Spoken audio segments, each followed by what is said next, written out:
Telugu Desam party రాష్ట్ర అధ్యక్షులు అచ్చెన్నాయుడు గారు, గౌరవనీయులు జనసేన పిఎసి చైర్మన్ నాదెళ్ల మనోహర్ గారు, అదేవిధంగా జనసేన తరపున వచ్చినటువంటి నాయకులు కందుల దుర్గేశం గారు, BJP disciplinary committee chairman pak Satyanarayana గారు, బీజేపీ నాయకులు నాగభూషణం గారు, అదేవిధంగా ఈరోజు తెలుగుదేశం పార్టీ తరఫున పోటీ చేస్తున్నటువంటి పార్లమెంట్ అభ్యర్థులు, పోటీ చేస్తున్నటువంటి శాసనసభ అభ్యర్థులు వారికి సహకరించడానికి ప్రతి ఒక్క నియోజకవర్గంలో ఒక టీమును పెట్టుకోవాలి. ఆ టీం ద్వారా సమర్థవంతంగా ఈ కార్యక్రమాలు నిర్వహించాలని చెప్పి ఉద్దేశంతోనే మనం ఒక టీం ఏర్పాటు చేసుకున్నాం.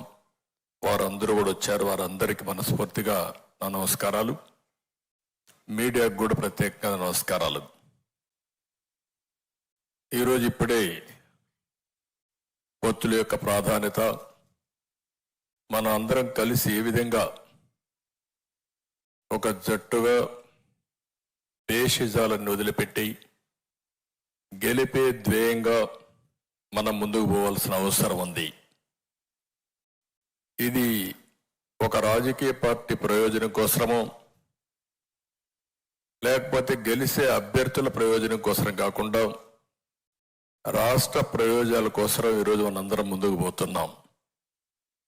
ప్రజలు గెలవాలంటే ఎన్డీఏ రాష్ట్రంలో గెలవాలి, దేశంలో ఎన్డీఏ గెలవాలి. గాడి తప్పిన పరిపాలన ఘాట్లో పెట్టడానికి మనందరం కూడా సహకరించాల్సిన అవసరం ఉంది. ఈరోజు అభ్యర్థుల ఎంపిక కూడా మీరు చూస్తే ఇంకా ఈరోజైతే నేను ఆలోచించాం, అన్ని రాజకీయ పార్టీలు వారి యొక్క ప్రొసీజర్స్ ఒకసారి మన ఎన్నిక ప్రారంభమైన తర్వాత, పొత్తు కూర్చుకున్న తర్వాత అభ్యర్థుల ఎంపిక వివిధ రాజకీయ పార్టీలు చేసుకోవాల్సిన అవసరం ఉంది. ఈరోజు జనసేన కానీ, బీజేపీ కానీ, తెలుగుదేశం కానీ ఈరోజు మనం మన అభ్యర్థుల్ని ఎంపిక చేశాం. వాళ్ళు కూడా ఎంపిక చేస్తున్నారు. ఎంపిక చేసేట్టు అందరం కూర్చోవాలనుకున్నాం. వాళ్ళు ఇంకా చేస్తున్నారు కాబట్టి ఇదే విధంగా వాళ్ళు కూడా మీటింగ్లు పెట్టుకొని సమర్థవంతంగా ధీటుగా ఎదుర్కోవాలంటే ఈసారి ప్రతి ఒక్కరు కూడా అప్రమత్తంగా ఉండాల్సిన అవసరం ఉంది. ఈ రాష్ట్రంలో రాజకీయాలు ట్రెడిషనల్గా ఉంటే, ప్రజాస్వామ్యయుతంగా ఉంటే మనం మామూలుగా రాజకీయాలు చేసేవాళ్ళం. ఈరోజు ఒక పక్క చూస్తే రౌడీయిజం, అధికార దుర్వినియోగం ఒకటి కాదు, ఎన్ని రావాలనో అవలక్షణాలు అన్నీ వచ్చాయి. అలాంటప్పుడు అందరూ క్యాండిడేట్లు కూడా చాలా అప్రమత్తంగా ఉంటే తప్ప మనం ఏమాత్రం కూడా ముందుకు పోయే పరిస్థితి ఉండదు. ఈ విషయం మీరు గుర్తుపెట్టుకోవాలి. ఇంత మునిపే సత్యనారాయణ గారు మాట్లాడినప్పుడు చెప్పారు, మనోహర్ గారు కూడా చెప్పారు. 3 రాజకీయ పార్టీలు ఉన్నప్పుడు 3 రాజకీయ పార్టీలు, ఒక పార్టీ కేంద్రంలో అధికారంలో ఉన్నాం. ఇప్పుడే కాకుండా గతంలో కూడా మన వాళ్ళతో కలిసి ఇప్పుడే మొదటి నుంచి కూడా బీజేపీతో కలిసి తెలుగుదేశం పార్టీ ఎన్డీఏలో ఉన్నాం. అదే సమయంలో రాష్ట్ర ప్రయోజనాల కోసం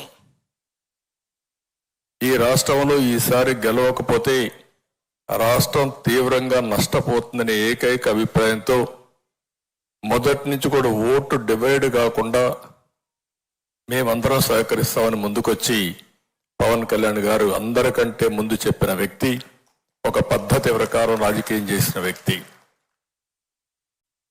అక్కడి నుంచి ప్రతి ఒక్కరు కూడా ఆలోచించిన తర్వాత లాభ నష్టాలు బేరీ చేసుకోవడం కాకుండా రాజకీయ పార్టీలు ఉన్నప్పుడు ఎన్నికల్లో పోటీ చేయడానికి ప్రతి ఒక్కరు ప్రయత్నం చేస్తాం. నేనైతే ఇప్పటికీ 9 ఎలక్షన్లు 78 నేను పోటీ చేశాను. తర్వాత 83 నుంచి రాష్ట్ర స్థాయిలో రాజకీయాలన్నీ కూడా 84 ఆగస్టు క్రైసిస్ నుంచి నేనే అభ్యర్థుల ఎంపిక కానీ ఎన్నికలు నిర్వహించడం కానీ అక్కడి నుంచి కూడా చేశాం. ప్రతి ఒక్క ఎన్నికల్లో పొత్తులు పెట్టుకున్నాం, అవసరమైనప్పుడు పొత్తులు లేకుండా పోటీ చేశాం. అయితే ఎక్కడికక్కడ అప్పటికుండే పరిస్థితులకు అనుగుణంగా మనం ముందుకు పోయే పరిస్థితికి వచ్చాం. అయితే ఈరోజు కూడా ఈ పొత్తులు పెట్టుకున్న తర్వాత తెలుగుదేశం పార్టీకి ఒక విశ్వసనీయత ఉంది. అదే మరి బీజేపీ కూడా జాతీయ పార్టీగా ఉంది. వారు కూడా అధికారంలో ఉండడమే కాకుండా ఒక విశ్వసనీయత వారు కూడా ముందుకు పోయే పరిస్థితి వస్తుంది. ఇంకో పక్క జనసేన పార్టీ కార్యకర్తలు కూడా పవన్ కళ్యాణ్ గారి యొక్క నాయకత్వం పైన అభిమానంతో కానీ లేకపోతే ఒక కమిట్మెంట్తో పనిచేస్తున్నారు. ఇవన్నీ కూడా పర్ఫెక్ట్ గా జరగాలంటే ఒక్క వ్యక్తి కూడా ఈరోజు అందరికీ టికెట్లు ఇవ్వలేకపోయాం. ఏ విధంగా ఎంపిక చేసాం కూడా మనం మాట్లాడుకుందాం. వివిధ రాజకీయ పార్టీల్లో కొంతమంది ఆస్పిరెంట్స్ ఉన్నారు. రాజకీయాల్లో పనిచేసేది గుర్తింపు కోసం పనిచేస్తాం, సర్వీస్ చేయడానికి మనం కష్టపడతాం. ఓసారి పొత్తుల వల్ల కొంతమందికి సీట్లు ఇవ్వలేకపోయాం. చాలా కష్టపడ్డారు, జైలుకు పోయారు. మన పార్టీలో పోరాడారు, జనసేనలో పోరాడారు, త్యాగాలు చేశారు. బీజేపీలో కూడా ఆస్పిరెంట్స్ ఉన్నారు, వారికి కూడా ఇబ్బందులు. అందరికీ పోటీ చేయాలనే ఆలోచన ఇవన్నీ ఉంటాయి. ఈరోజు ఎన్ని సీట్లు అనేవి కాకుండా రాష్ట్రం గెలవాలి, ప్రజలకు న్యాయం జరగాలని మనం ముందుకు పోయినప్పుడు నాకైతే బాగా గుర్తుంటుంది. ఇక్కడ కొంతమంది ఉన్నారు, కొంతమంది రాలేదు. కానీ విశాఖ సౌత్ బాబ్జీ, అనకాపల్లి గోవింద్, పిఠాపురం వర్మ, నిడదవోలు శేషారావు, ఉంగుటూరు ఆంజనేయులు, తెనాలి ఆలపాటి, తిరుపతి సుగుణమ్మ, ఇలాంటి 31 మందికి మనం సీట్లు ఇవ్వలేకపోయాం తెలుగుదేశం పార్టీ. ఇదే విధంగా మిగిలిన సీట్లు జనసేన సీట్లు ఇవ్వలేకపోయారు. పోయినసారి పోటీ చేసిన సీట్లో కూడా జనసేన అకామిడేట్ చేయలేకపోయారు. 2019లో పోటీ చేశారు, ఈసారి పొత్తుల ధర్మంగా వాళ్ళు ఇవ్వలేకపోయారు. అదేవిధంగా బీజేపీలో పోటీ చేశారు, వాళ్ళు కూడా ఇవ్వలేకపోయారు. అదే సమయంలో మీరు చూస్తే పాతపట్నం రమణ, శ్రీకాకుళం లక్ష్మీదేవి, మైలవరం దేవిని నుమ, పెదకూరపాడు శ్రీధర్, మన పార్టీలో సీట్లు ఇచ్చాం. మన పార్టీలో ఉండే వ్యక్తులు కూడా మనం అకామిడేట్ చేసుకోలేకపోయాం. ఈ విషయం మీరు గుర్తుపెట్టుకోవాల్సిన అవసరం ఉంది. అంటే వాళ్ళు కష్టపడలేదని కాదు, కష్టపడ్డారు. కానీ రాష్ట్రం కోసం, ప్రజల కోసం త్యాగం చేయాలనుకున్నప్పుడు వినబిలిటీ ఒక క్రైటీరియాగా పెట్టుకున్నాం. ఈ విషయం మీరు అందరూ గుర్తుపెట్టుకోవాల్సిన అవసరం ఉంది. ఈసారి ఎన్నికల్లో ఎంపిక చేసిన విధానం మీరు చూస్తే 3 పార్టీలతో పొత్తు పెట్టుకున్న తర్వాత, ముగ్గురం కూర్చొని ఒక నిర్ణయం చేసిన తర్వాత ఏ సీట్ ఎవరికి పోతుందో ముగ్గురం కలిసి, ఎందుకంటే వాళ్ళకు బలం ఉండాలి, మనం కూడా గెలవాలి, అందరం గెలవాలనే ఉద్దేశంతో ఇవన్నీ కూడా సెటిల్ చేసుకున్నాం. చాలా ఎలాబొరేట్గా అవర్స్ టుగెదర్ కూర్చున్నాం. స్లీప్లెస్ నైట్స్ కూడా, ఓసారి రాత్రి అంతా కూడా వర్క్ చేసిన రోజులు ఉన్నాయి. పొత్తులైనాయి. పొత్తులైన తర్వాత మన క్యాండిడేట్స్ గురించి మళ్ళీ వాళ్ళు ఎక్సర్సైజ్ చేస్తున్నారు, నేను కూడా ఎక్సర్సైజ్ చేస్తున్నాను. ఇంకా కొంత ఉంటాయి కూడా చేస్తున్నాం. పొత్తులైన తర్వాత నేను ఆలోచించిన విధానం మీరు చూసి, ఈసారి 3 పార్టీలు కూడా ఆలోచన ఒకటే, వినబిలిటీ. పెట్టిన అభ్యర్థి గెలవాలి. ప్రజలు ఓటేయాలనుకున్న ఓటేయించుకునే శక్తి, సమర్థవంతంగా ధీటుగా పోరాడే వ్యక్తి మనం పెట్టుకోవాల్సిన అవసరం ఉంది. ఎప్పుడు కూడా రాజకీయాల్లో అభ్యర్థుల ఎంపిక చాలా కీలకం. ఒకవేళ కానీ అభ్యర్థుల ఎంపికలో తప్పు చేస్తే మనం కొన్ని సీట్లు పోగొట్టుకునే పరిస్థితికి వస్తాం. ఆ యాంగిల్లో ఆలోచించినప్పుడు నేను చాలా ఎక్సర్సైజ్ చేశాం. ఈరోజు ఎప్పుడైతే ఎన్డీఏతో మనం పొత్తు పెట్టుకున్నామో, భాగస్వాములు అయ్యామో, అప్పుడు మీరు చూస్తే లోకసత్తా లాంటి పార్టీ కూడా మనకు సహకరించే పరిస్థితికి వచ్చారు. ఒకప్పుడు రాజకీయాల్లో బాగా ఎఫెక్టివ్గా పోటీ చేసిన వ్యక్తులు ఈరోజు స్వచ్ఛందంగా ముందుకొచ్చి ఎన్డీఏ రావాలి, ఈ రాష్ట్రంలో న్యాయం జరగాలి ముందుకొచ్చే పరిస్థితికి వచ్చారు. 3 రాజకీయ పార్టీలు కూడా అవస్థపడుతున్నాం. Social re-engineering. ఎందుకంటే ప్రతి ఒక్కరికి ఒక యాస్పిరేషన్ ఉంది, వ్యక్తులకు యాస్పిరేషన్ ఉంది, కొన్ని వర్గాలకు కులాలకు యాస్పిరేషన్ ఉంది. వాళ్ళను కూడా ఫుల్ఫిల్ చేయకపోతే వాళ్ళు కూడా ఫుల్గా ఈ రాష్ట్ర అభివృద్ధిలో భాగస్వాములు కాలేరు. మన మీద విశ్వాసం రాదనే ఉద్దేశంతో ఆ ఎక్సర్సైజ్ చేశాం. ఆ ఎక్సర్సైజ్ చేసినప్పుడు తెలుగుదేశం పార్టీ బీసీలు కానీ ఇంకా మిగిలిన వర్గాలు ఏవైతే ఉన్నాయో అవన్నీ కూడా అధ్యయనం చేసుకొని తగిన ప్రాతినిధ్యం ఇవ్వడానికి అన్ని విధాల ప్రయత్నం చేశాం. ఇంకొక పక్కన మీరు ఒకసారి ఆలోచిస్తే కొత్తగా రాజకీయాల్లో పొలిటికల్ రీఇంజనీరింగ్ కూడా చేయాల్సి వస్తా ఉంది. నేను కొత్త వర్డ్ వాడుతున్నా. పొలిటికల్ రీఇంజనీరింగ్ వచ్చినప్పుడు సమర్థవంతమైన వ్యక్తుల్ని ఎక్కడికక్కడ ఎంపిక చేయకపోతే, ప్రజల ఆమోదం లేకుండా ఉంటే, ఒక్కొక్కసారి ఒక 5-10 సీట్లు కానీ వీక్ క్యాండిడేట్లు ఉన్నారు అనే పరిస్థితి వస్తే మిగిలిన సీట్లు కూడా వీక్ అయ్యే పరిస్థితి వస్తుంది. గెలుస్తున్నారు అనేది వస్తే ఆటోమేటిక్గా ఇంకొక 5-10 సీట్లు ఎక్కువ గెలిచే పరిస్థితి వస్తుంది. అందుకని ఈరోజు రాజకీయ పార్టీల్లో కూడా మేము ఆలోచించింది, మంచి వ్యక్తులు ఉన్నప్పుడు, సేవాభావంతో ముందుకు వచ్చినప్పుడు వాళ్ళని ఐడెంటిఫై చేయాలనే ఎక్సర్సైజ్ కూడా చేశాం. ఈరోజు ఒక్క విషయం మనం గుర్తుపెట్టుకోవాల్సిన అవసరం ఉంది రాజకీయాల్లో.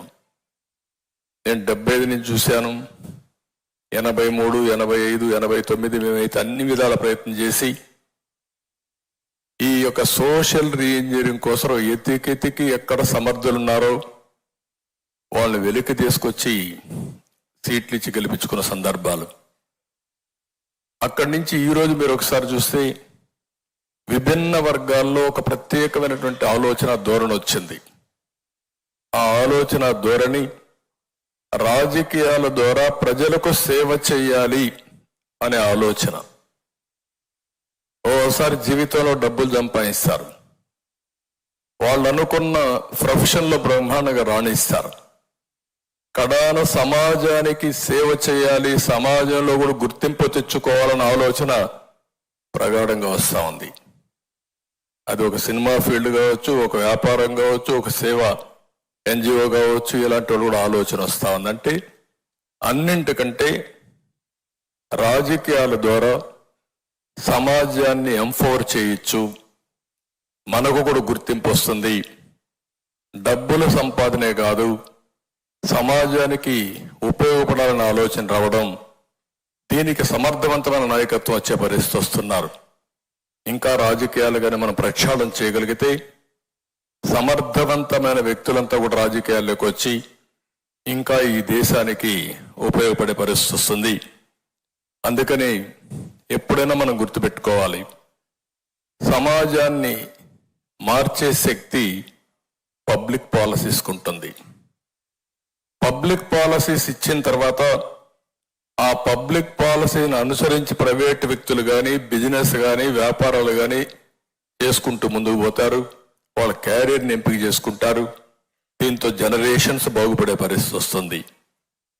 అందుకని మన దేశంలో మీరు చూస్తే ఈరోజు ప్రపంచం మొత్తం గుర్తింపు వచ్చే పరిస్థితి వచ్చింది. గడిచిన 25 సంవత్సరాల్లో తెలుగు వాళ్ళు ప్రపంచం అంతా కూడా రాణించే పరిస్థితికి వచ్చారు, బ్రహ్మాండంగా ముందుకు పోయే పరిస్థితికి వచ్చారు.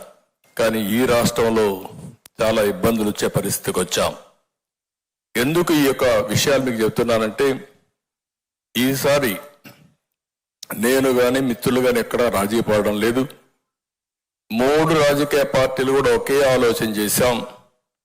సమర్థవంతమైన వ్యక్తులను పెట్టి వినబిలిటీ క్రైటీరియా పెట్టుకొని ముందుకు పోతున్నాం. నేనైతే 40 ఏళ్ళు నేను చూశాను రాజకీయాలు ఎంపిక చేసినప్పుడు. మేము ఫస్ట్ టైం 85లోనే సర్వేలు చేసి సర్వేల ఆధారంగా ఎవరైతే గెలుస్తారో అవి కూడా చూసుకొని డిబేట్ చేసి ఆ రోజు మన నాయకుడు ఎన్టీ రామారావు గారి దగ్గర కూర్చొని రాత్రి మగుళ్ళు ఎంపిక చేసేవాళ్ళం. ఈరోజు మీరు చూస్తే నేను 4-5 సర్వేలు తెప్పించాను. మళ్ళీ నా వాయిస్తోనే IVRS అడిగాను. ఇవన్నీ కంపేర్ చేసుకున్నాం. ఇవన్నీ కంపేర్ చేసుకున్న తర్వాత మనకంటే మెరుగైన అభ్యర్థులు ఉన్నారా లేదంటే అది వేరే విషయం, కానీ రాజకీయాల్లో మనం కనపడ్డాం కాబట్టి మన మీదనే కంపారిజన్ వస్తుంది.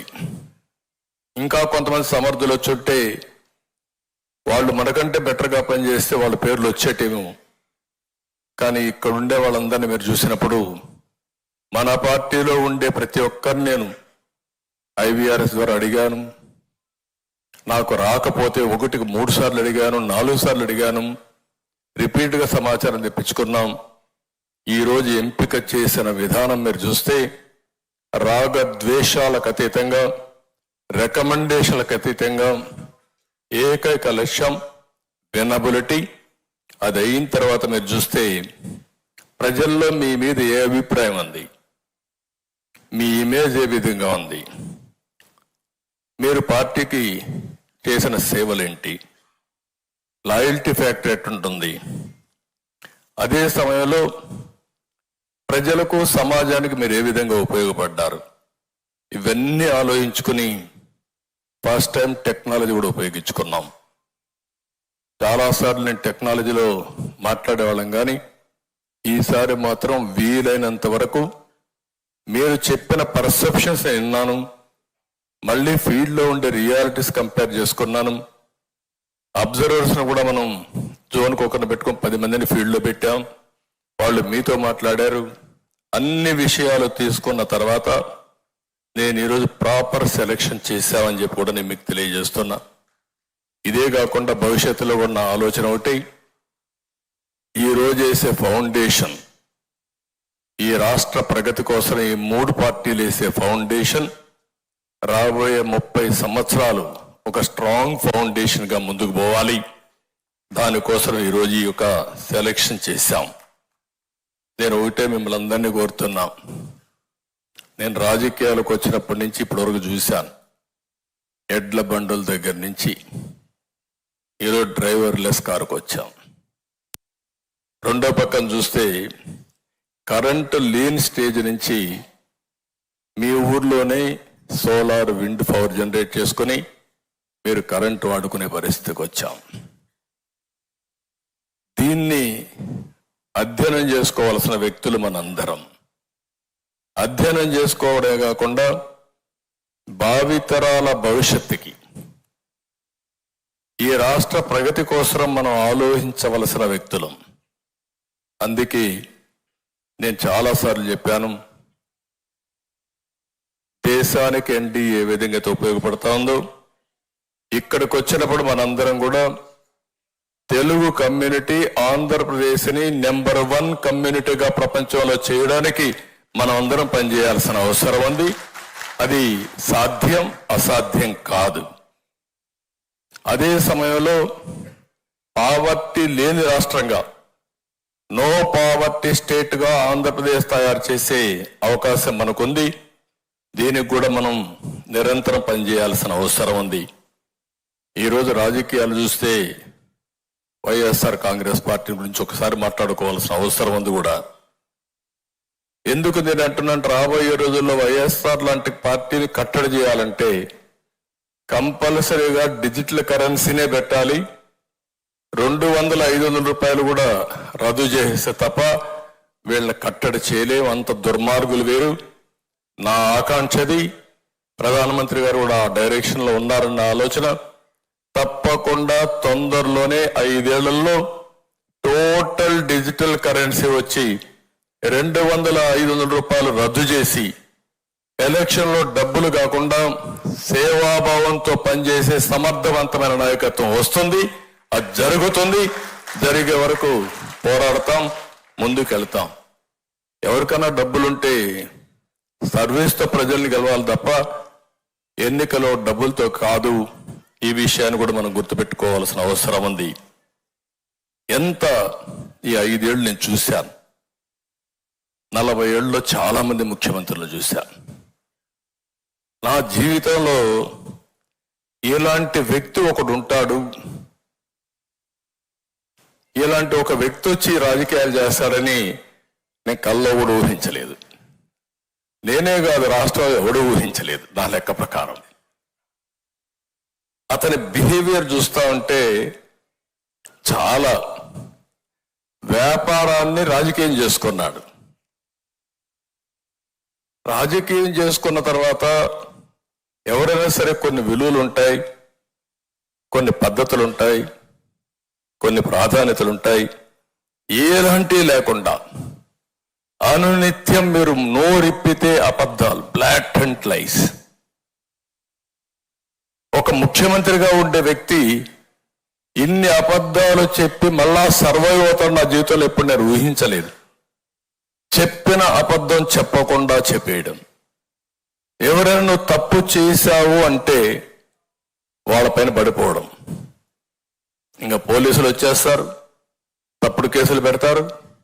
వీళ్ళు ప్రభుత్వం తరపున బ్రహ్మాండమైన అడ్వకేట్లు పెడతారు. మన సొంత డబ్బులు పెట్టుకోవాలి. దీంతో రాష్ట్రం మొత్తం మీరు చూస్తే భయంకరమైన వాతావరణం ఫేస్ చేశాం. ఈరోజు కొంతమందికి నేను సీట్లు ఇవ్వలేకపోయి ఉండొచ్చు. వాళ్ళు చేసిన త్యాగం నా జీవితంలో ఎప్పుడూ మర్చిపోలేను.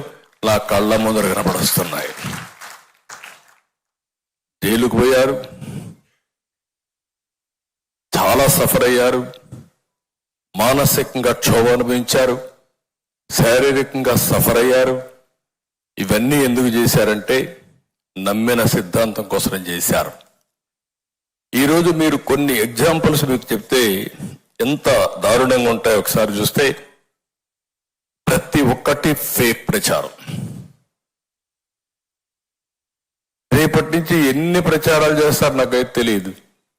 లేటెస్ట్ గా చూస్తే బీజేపీ పార్టీ ప్రెసిడెంట్ కూడా రాజీనామా చేసేసిందని ఒక వార్త పెట్టేశారు. అంత మునుపు తెలుగుదేశం పార్టీ ఎన్డీఏలో ఉండడం, ఇది తాత్కాలికమైన పొత్తు, పోలవరం అమరావతి అన్నీ అయితే తప్ప మేమేం చేయడం లేదని చెప్పి ఇంకొక లెటర్ పెట్టేశారు నా పేరుతోనే. పురంధేశ్వరి గారు సరే మా ఫ్యామిలీ కావచ్చు, కానీ 30 ఏళ్లుగా ఆవిడ వేరే పార్టీలో ఉంది, కాంగ్రెస్ లో ఉంది, కేంద్రంలో మంత్రిగా పనిచేసింది, ఇప్పుడు బీజేపీలో ఉంది, రాష్ట్ర పార్టీ అధ్యక్షులుగా పనిచేస్తుంది. ఎన్ని తప్పుడు వార్తలు రాయాలో అన్ని తప్పుడు వార్తలు రాసే పరిస్థితికి వచ్చారు. రాజకీయాల్లో ఉన్నప్పుడు చాలా కుటుంబాల్లో వివిధ రాజకీయ పార్టీల్లో కుటుంబ సభ్యులు ఉంటారు. వాళ్ళు నమ్మిన పార్టీకి వాళ్ళు పనిచేసుకుంటారు. అలాంటిది ఎన్ని తప్పుడు వార్తలు పెట్టాలనో అన్ని తప్పుడు వార్తలు పెట్టారు. జనసేన పార్టీ ఉంది, పవన్ కళ్యాణ్ గారు, మేము వాళ్ళ కోసం మేము పనిచేయాల్సి వచ్చే పరిస్థితి వస్తుంది. మా కోసరం కాదు, ప్రజల కోసరం కాదు.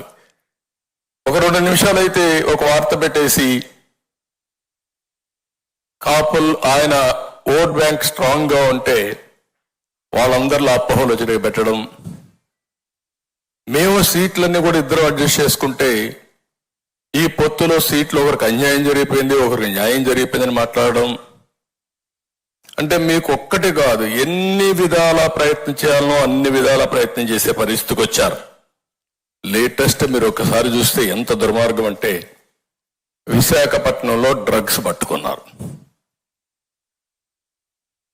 విశాఖపట్నంలో డ్రగ్స్ పట్టుకుంటే క్లియర్ కట్ గా ఆ డ్రగ్స్ పట్టుకున్న తర్వాత మామూలుగా కూడా కాదు, 25,000 కేజీలు డ్రగ్స్ వచ్చాయి. అది కూడా డ్రై ఈస్ట్ పేరుతో బ్రెజిల్ నుంచి కన్సైన్మెంట్ వచ్చింది. ఇక్కడైతే గవర్నమెంట్ సిబిఐ వాళ్ళు రాసిన రిపోర్ట్ అది. During the process of examination various officers of AP government and port employees gathered at site, causing delay in the CBI proceedings.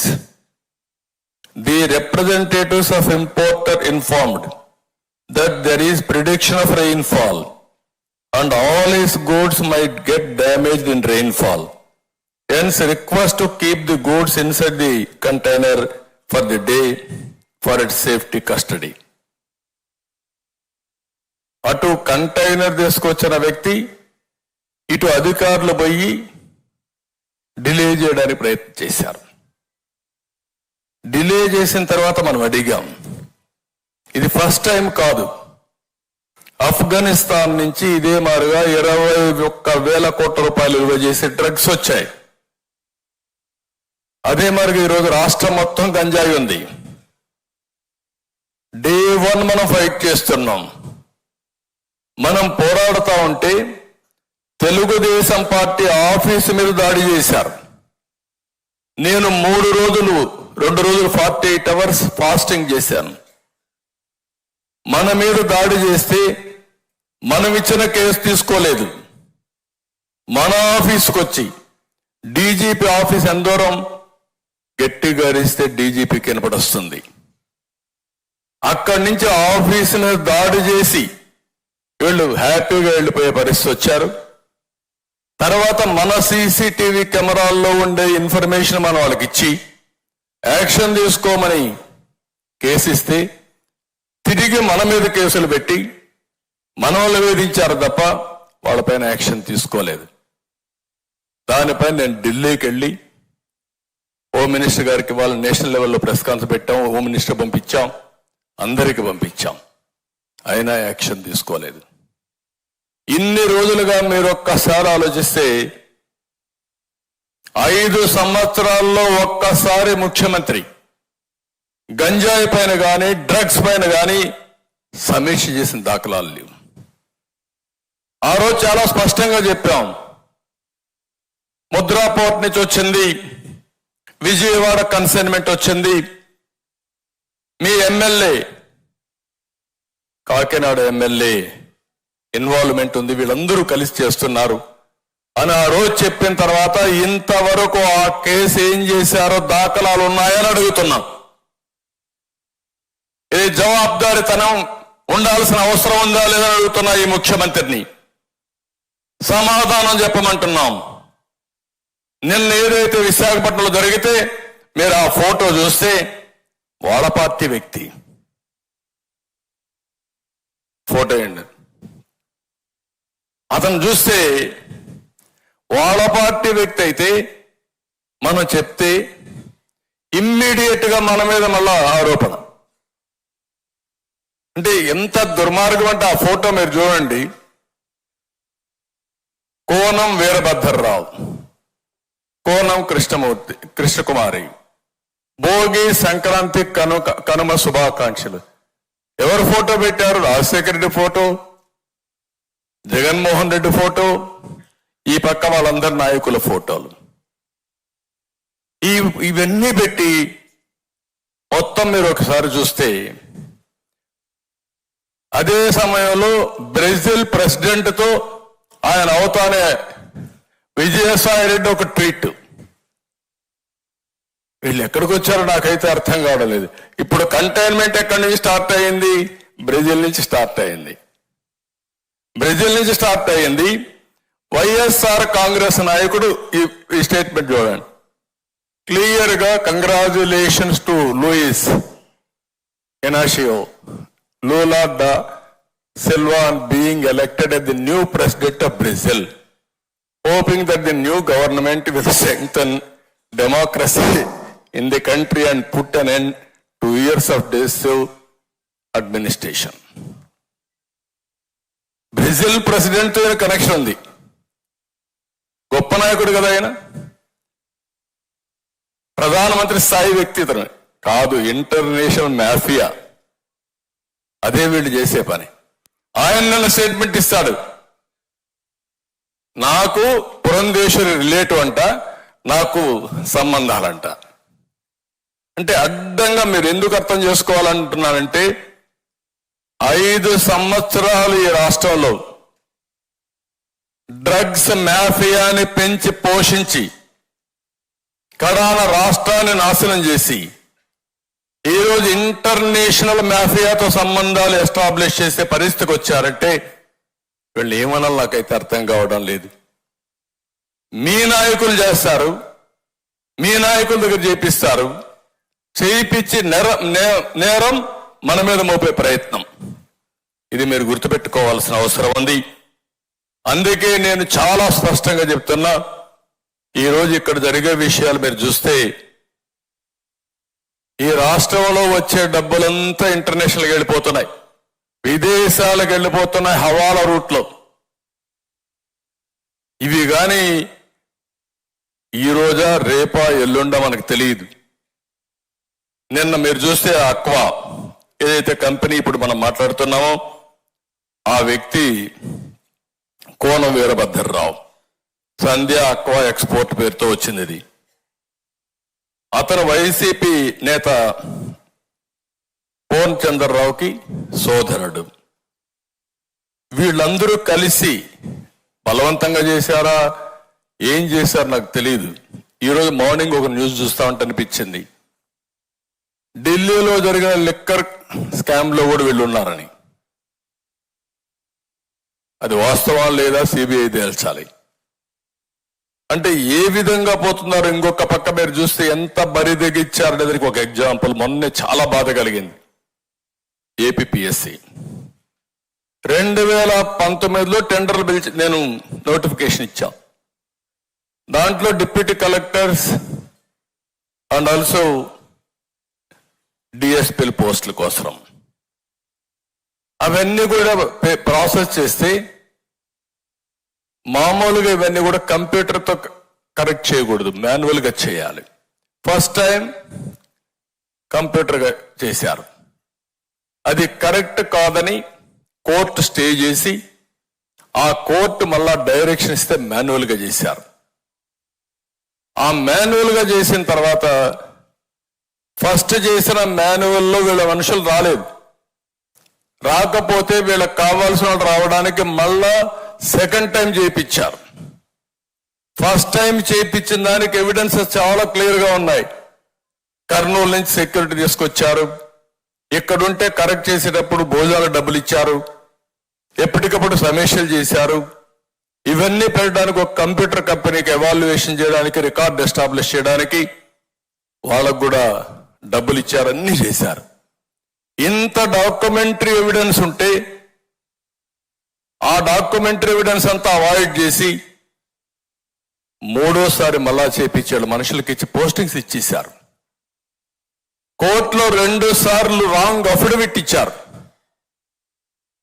అంటే మీరు ఒకటి గుర్తుపెట్టుకోవాలి, అల్టిమేట్ గా ఏ వ్యక్తి అయినా సరే ఫైనల్ జడ్జిమెంట్ వచ్చేది కోర్టు ద్వారా వస్తుంది. ఈ రోజు ఒకవేళ న్యాయం డిలే అయినా న్యాయం జరుగుతుంది, పోరాడే శక్తి ఉండాల్సిన అవసరం ఉంది. ఈరోజు అలాంటి కేసు చేస్తే ఇంతవరకు దానికి కూడా సమాధానం ఇప్పుడు కొత్తగా చెప్తున్నారు. మళ్ళీ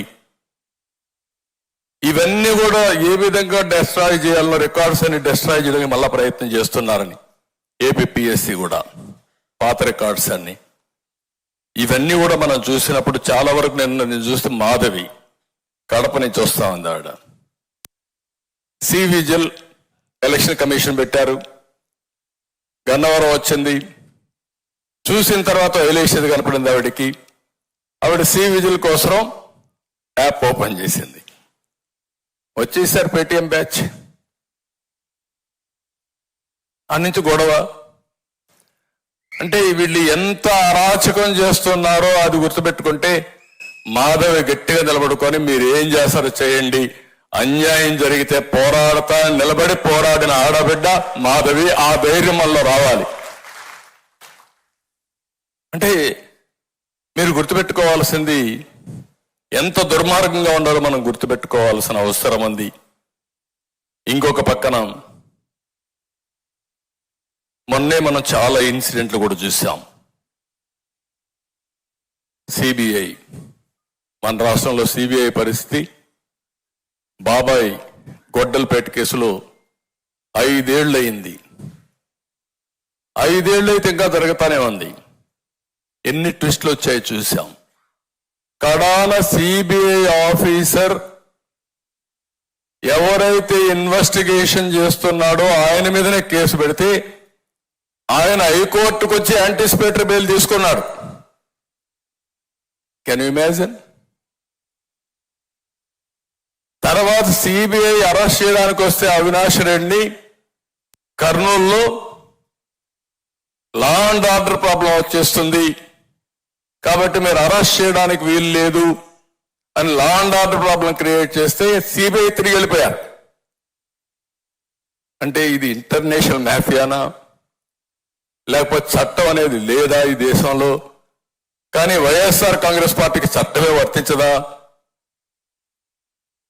ఎక్కడన్నా ఇలాంటి దేశ చరిత్రలో నాకు తెలిసినంత 45 ఏళ్ళు నేను ఎప్పుడు చూడలే ఇవన్నీ అని బరిదెగించే పరిస్థితికి వచ్చారు. ఈ విషయం మీరు గుర్తుపెట్టుకోవాల్సిన అవసరం ఉంది. డ్రగ్స్, గంజాయి, లిక్కరు, నాసిరకం లిక్కరు, 1000 కోట్ల దోపిడీ, ఇంకో పక్కన శాండ్, ఇంకో పక్కన చూస్తే మైన్స్ మొత్తం లూటీ, ప్రాపర్టీస్ అన్ని కూడా సెటిల్మెంట్లు, 30-40 సంవత్సరాలుగా సంపాదించిన ఆస్తి మెడ మీద కత్తి పెట్టి ఇది రాసిస్తావా లేదా అంటే ప్రాణభయంతో రాసిచ్చేసి బయట కూడా చెప్పలేని పరిస్థితి, చంపేస్తారని. ఒకప్పుడు నేను చూశాను, టెర్రరిస్ట్ ఎక్కడో ఉంటాడు, దావూద్ ఇబ్రహీం, వాడు ఇక్కడికి ఫోన్ చేస్తాడు. దావూద్ ఇబ్రహీం ఫోన్ చేశాడు, నువ్వు 10 కోట్లు పంపేయాలని పంపించేయాలి. దావూద్ ఇబ్రహీం ఉన్నాడా లేదు తెలియదు కానీ వీడు మాత్రం 10 కోట్లు పోతాయి. నేను చూశాను టెర్రరిస్టులు ఎక్కడో ఉంటారు.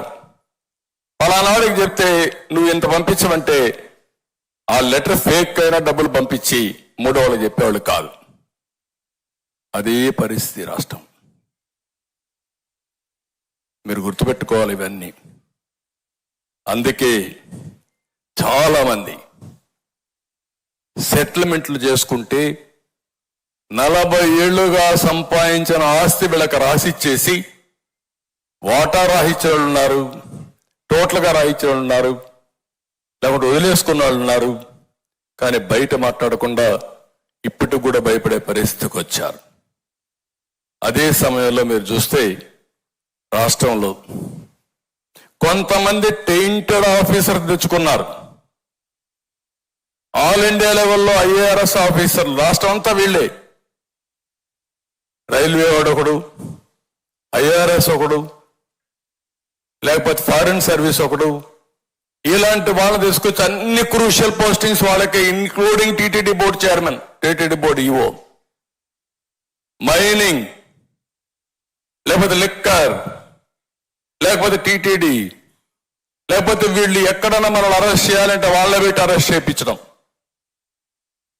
ఇది ఎంత భయంకరమైన వాతావరణం అంటే నా జీవితంలో ఎప్పుడు నేను చూడలేదు, ఊహించలేదు. అలాంటివన్నీ చేశారు. దీంతో మీరు ఇంకొక పక్కన చూస్తే బ్యూరోక్రసీ మొత్తం భయపెట్టేశారు. ఐఏఎస్, ఐపీఎస్ మొత్తం సరెండర్ అయిపోయే పరిస్థితికి వచ్చారు. ఏమీ చెప్పితే అది చేయాలి, చేయకపోతే నెక్స్ట్ మూమెంట్ ఏమవుతారు వీళ్ళకి తెలియదు. కొంతమందికి ట్రాన్స్ఫర్లు వస్తున్నాయి, కొంతమంది వేరే కేసులు పెట్టి అరెస్ట్ చేస్తున్నారు. దాంతో భయపడిపోయి సరెండర్ అయిపోయే పరిస్థితికి వచ్చారు. మనసు చంపుకొని కొంతమంది పనిచేస్తే కొంతమంది లాలోచిపడి పనిచేసే పరిస్థితికి వచ్చారు. కడాన సిస్టమ్ మొత్తం ఎగ్జిక్యూటివ్ నాశనం అయిపోయింది.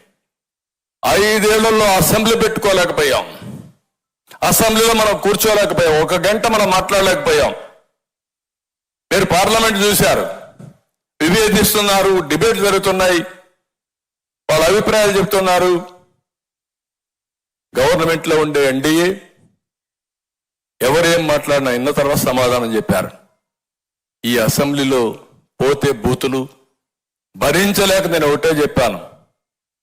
క్షేత్రస్థాయిలో గెలిచి మళ్ళీ అసెంబ్లీని ఇది గౌరవ సభ కాకుండా గౌరవ సభ చేసిన తర్వాతనే అసెంబ్లీకి ఎంటర్ అవుతానని చెప్పి బయట వచ్చాను. 5 ఏళ్ల నుంచి నేను చూస్తున్నా మా అచ్చెన్నాయుడు అందరూ వెళ్ళారు, మన ఎమ్మెల్యేలు వెళ్తున్నారు, వీరోచితంగా పోరాడారు, కానీ మైకులు ఇవ్వలేదు. అందుకే నేను ఒకటే చెప్పాను, 21 మంది నేను పొత్తుల్లో కూడా నేను మాట్లాడి ఒకటి చెప్పాను, నాకు మొదటి ప్రాధాన్యత నా 21 మంది ఎమ్మెల్యేలు గట్టిగా పోరాడారు, ఆ 21 మందికి మాత్రం రాజీ లేదు, ఈ సీట్లు నేను డిస్కస్ చేయని చెప్పి ఆ 21 మంది ఇచ్చి మీ రుణం తీర్చుకోవాలన్న ఉద్దేశంతో నేను ఆ నిర్ణయం చేశాను. అలాంటివి వచ్చాయి. కడాన జ్యుడిషియరీని మీరు చూశారు. నిన్న కూడా జ్యుడిషియరీ ఇసుక విషయంలో మాట్లాడినప్పుడు ఏంటి రాష్ట్రంలో ఏం జరుగుతా ఉంది, ఎక్కడికి పోతున్నారు, ఎంత కమ్ముతున్నారంటే నిన్న కూడా నేను చూశాను. కడాన కోర్టు ఆదేశాల ప్రకారం యథేచ్ఛగా వీళ్ళు ఇసుకంతా కూడా దొంగ వ్యాపారం చేస్తామంటే ఇప్పుడు రికార్డులు పంపేయమంటున్నారు. కడాన రికార్డులు కూడా తెప్పించారు. కోర్టు అనుకుంటే కూడా న్యాయమూర్తులు కోప్పడినా కనీసం రికార్డులు ఇవ్వలేని పరిస్థితి వస్తే, కడాన యాక్షన్ తీసుకునే పరిస్థితి లేకపోతే, ఎంతమంది ఆఫీసర్ని కోర్టుకు పిలిపించి పని చేస్తారా లేకపోతే కంటెంప్ట్ కింద మీరు జైలుకు పోతారంటే అప్పుడు కొన్ని పనులు చేశారు. ఎంతమంది చేయగలుగుతారు ఈ పని? ఎంత ఓపికగా ఫైట్ చేయగలుగుతాం? ఎంత డబ్బులు ఖర్చు అవుతుంది? ఈరోజు వాళ్ళ గవర్నమెంట్ డబ్బులు ఉన్నాయి, ట్యాక్స్ పేయర్స్ మనీ ఉంది, 100,000 కోట్ల రూపాయలు లాయర్స్ ఖర్చు పెట్టారు. కష్టార్జితం మనం ఖర్చు పెడితే రకరకాలుగా ఇబ్బందులు పెట్టి ఓసారి లోపలికి వేస్తున్నారు, బెదిరిస్తున్నారు, చాలా జరిగే పరిస్థితి వచ్చింది. ఈ రోజు ఈ రాష్ట్రంలో జరిగేది మీరు ఒకటే గుర్తుపెట్టుకోవాలి, అధికారం ఉంది, నేర చరిత్ర ఉంది, డబ్బులుంది, ఈ 3తో ఏమైనా చేయొచ్చు అనే ధీమాతో ముందుకు పోయే పరిస్థితికి వచ్చారు. ఇప్పుడు కొత్తగా ఎవ్రీడే మనం చూస్తున్నాం వాలంటీర్లు. నాకైతే అర్థం కావడంలా. ఎలక్షన్ అనౌన్స్ అయిన తర్వాత అందరికీ ధైర్యం వచ్చింది, ఒక్కొక్కరే వస్తున్నారు. నేను మిమ్మల్ని కోరేది ఒకటే, ఈ పోరాటం మీకోసరం నా కోసమే కాదు, రాష్ట్ర భవిష్యత్తు కోసం చేసే పోరాటం. కాబట్టి ఈరోజు లోకసత్తా ఎట్లయితే వచ్చారో ఈ రాష్ట్రంలో ఉండే అన్ని అసోసియేషన్స్ ముందుకు రావాలి, అందరు వ్యక్తులు ముందుకు రావాలి, అని కుల సంఘాలుంటే కుల సంఘాలు రావాలి. ప్రతి ఒక్కరు బాధ్యతగా తీసుకుని ఈ రాష్ట్రాన్ని కాపాడుకోకపోతే మళ్ళా ఈ రాష్ట్రానికి భవిష్యత్తు ఉండదు. చెప్పేటన్ని అబద్ధాలు. ఒక విషయంలో మనం గుర్తుపెట్టుకోవాల్సిన అవసరం ఉంది. తెలుగుదేశం పార్టీ లిస్ట్ మీరు చూశారు ఈసారి. నేను వీలైనంత వరకు అన్ని కులాలని అన్ని ప్రాంతాల్లో బ్యాలెన్స్ చేయడానికి నేను ప్రయత్నం చేశాను. అదే మరి 3 పార్టీలు కూడా ఆలోచిస్తున్నాం. వైఎస్ఆర్ కాంగ్రెస్ పార్టీ లిస్ట్ చూడండి, ఏం చేశారు మీరు? ఎక్కడ సోషల్ జస్టిస్ చేశారు? మాటలు మాత్రం విపరీతంగా మాట్లాడేస్తున్నారు. ఒక్క 10 మందికి సీట్లు ఇచ్చినంత మాత్రాన న్యాయం జరగదు, గుర్తుపెట్టుకోవాలి. ఓవరాల్ గా సమాజం కోసం పనిచేసి ఈ సమాజంలో ఉండే ప్రతి ఒక్క వ్యక్తిని ఎంపవర్ చేయగలిగినప్పుడే న్యాయం జరుగుతుంది. మనం సిస్టమేటిక్ గా చేస్తే మన మీద బురజల్లే కార్యక్రమం. నేను అందుకే చూస్తే అనిపించింది, నాకు నవ్వు వచ్చింది ఇవన్నీ చూస్తామంటే. మీకు చెప్పాలి కాబట్టి చెప్తున్నా, తెలుగుదేశం పార్టీ ఏ కులానికి వ్యతిరేకం కాదు, బీ క్లియర్. ఏ మతానికి కూడా వ్యతిరేకం కాదు. కానీ తెలుగు గడ్డ మీద పుట్టిన ప్రతి ఒక్కరి భవిష్యత్తు కోసం భరోసా ఇచ్చే party Telugu Desam party, NDA partners అయినటువంటి జనసేన, బీజేపీ. అదే మా ధ్యేయం. మీరు చేసే తప్పుడు పనులన్నీ చేసి తిరిగి మా మీద నెపవేసే పరిస్థితికి వస్తున్నారు. ఇప్పుడు ఒకసారి చూస్తే రాయలసీమలో నెల్లూరు వరకు, నేను ఇక్కడ ఎవరిని గురించి చెప్పడం లేదు కానీ వాళ్ళు చేసే ద్వంద్వ పరిణామాలు మీకు ఎక్స్ప్లెయిన్ చేయాలి కాబట్టి చేస్తున్నా. 62 సీట్లు ఉన్నాయి, ఇందులో 51 జనరల్ సీట్లు ఉన్నాయి. 41 మందికి రెడ్డిస్కి ఇచ్చాడు. తప్పులేదు, నువ్వు ఓపెన్గా చెప్పు. నేను ఇచ్చా, ఎన్ని ఇచ్చారు నువ్వు చూసావు. కానీ నేను బీసీలకు అగ్రభాగాన్ని వేశానని చెప్పడం, ఎందుకంటే బీసీలు 50% జనాభా ఉన్నారు. 50% ఉండే జనాభాకు న్యాయం చేయాలి. అందుకే మనం ఎంపీల్లో కానీ ఎమ్మెల్యేలో కానీ నెంబర్ 1 ప్లేస్ ఎవరైతే ఉన్నారంటే బీసీలకే ఇచ్చాం, తర్వాతనే మిగిలిన వర్గాలకు అంతా ఇచ్చాం. That is our commitment, that is our policy. నువ్వు చేసే తప్పుడు పనులు మళ్ళా గుడ్డ కాల్చి వేరే వాళ్ళ పైన వేస్తే మనం తుడుచుకుంటా కూర్చోవాలా, అదే తప్పు అంటున్నా. ఎవరికి న్యాయం జరగల వీళ్ళ ఏ నలుగురు పేటీఎం బ్యాచ్, ఆ సుబ్బారెడ్డో విజయసాయి రెడ్డో లేకపోతే సజ్జలో లేదంటే పెద్దిరెడ్డి, ఇక్కడ ఉండే రాష్ట్రంలో ఉండే రెడ్డిస్కి ఎవరికి న్యాయం జరగలేదు, ఏ ప్రాంతానికి జరగలేదు. లేదంటే రాష్ట్రంలో ఉండే క్రిస్టియన్స్కి ఏం జరగలేదు, ముస్లింలు కొరిగిందేమీ లేదు. అదే మాదిరిగా షెడ్యూల్ కులాలైన మాలాస్ ఆర్ మాదిగాస్ ఏం న్యాయం చేశారు చెప్పండి మీరు? సప్లాన్ ఉంటే సప్లాన్ ఇచ్చారా మీరు? అందరికీ ఇచ్చినట్టు 10 రూపాయలు ఖర్చు పెట్టారు తప్ప, అదే స్కీములు తప్ప ప్రత్యేకంగా రాజ్యాంగంలో వాళ్ళకు ఉండే ప్రొవిజన్ సప్లాన్ ఉంటే ఆ సప్లాన్ ప్రకారం నిధులు పెట్టాల్సి వస్తే 1 రూపాయి పెట్టారా మీరు చెప్పండి? ఓచకోత చేశారు, మనుషులను చంపారు. చంపడం కాదు, దిక్కులేని విధంగా క్రూయల్గా చంపి ఇప్పటికి కూడా వాళ్ళని ఏమాత్రం మనం చూసాం. ఆ సుబ్రహ్మణ్యం డ్రైవర్, ఆ ఎమ్మెల్సీ డోర్ డెలివరీ పంపిస్తాడు డెడ్ బాడీ. అబ్దుల్ సలాం, 4 కుటుంబ సభ్యులు విధిలేని పరిస్థితుల్లో బ్రతకలేక బలవంతపు ఆత్మహత్యలు చేసుకున్నారు. ఇప్పుడు మాట్లాడుతున్నాడు మనం బీజేపీతో పోతుంటే మైనారిటీస్ వ్యతిరేకం చేస్తున్నాం, 4% రిజర్వేషన్లు తీసేస్తాం, లేకుంటే ఇంకోటి చేస్తున్నాం అని మాట్లాడే పరిస్థితికి వచ్చారంటే రెచ్చగొట్టి రాజకీయం చేసి రాజకీయ లబ్ధి పొందాలనే మనస్తత్వం తప్ప సమాజ హితం కోసం పనిచేయని పార్టీ. నేను అందుకనే మిమ్మల్ని అందరినీ ఒకటే కోరుతున్నా, ఈరోజు ఒక్క స్కాండల్ కాదు, ఒక్క స్కామ్ కాదు, మీరు ఏది చూసినా ఏ స్కీమ్ చూసినా ఆ స్కీమ్ ఒక స్కామ్ ఉంటుంది, దానికోసం డిజైన్ చేశారు. అందుకే మీ అందరిపైన ఒక గురుతరమైన బాధ్యత ఉంది. మిగిలిన విషయాలు కూడా మనం మహాడుకోవాలి, ప్రెస్ను పంపించేస్తాం. నేను ఒకటే మిమ్మల్ని కోరుతున్నా, రాష్ట్ర ప్రజలందరికీ విజ్ఞప్తి చేస్తున్నా, ఎన్డీఏ జాతీయ స్థాయిలో 100% గవర్నమెంట్ ఫామ్ చేస్తా ఉంది. వాళ్ళు ఒక లక్ష్యం పెట్టుకున్నారు, 400+ ఎన్డీఏ లక్ష్యం. రాష్ట్రంలో ఎన్డీఏ 160+ రావాలి. ఎంపీల్లో 24+, 25 గెలిపించుకోగలిగితే చరిత్ర, నాకేం అనుమానం లేదు. కడప కూడా మనమే గెలవబోతున్నాం, దాంట్లో నాకు అనుమానం లేదు. ఏ ముఖం పెట్టుకొని మీరు ఓటు అడుగుతారు? బాబాయిని చంపాం, మిమ్మల్ని కూడా లేపేస్తాం ఓటేమని అడుగుతారా? నేను అడుగుతున్న సమాధానం చెప్పండి. అర్హత ఉందా నేను అడుగుతున్నా. అందుకే నేను జనసేన అధినేత పవన్ కళ్యాణ్ గారి కోరా, విస్తృతంగా తిరగాలని. ఆయన ప్రోగ్రాం వేసుకుంటున్నాడు. నేను కూడా ఈ రోజు నుంచి 160 సీట్లు గెలవడానికి 160 మీటింగ్లు పెట్టుకుంటున్నా, 160 నియోజకవర్గాలు పర్యటిస్తున్నా.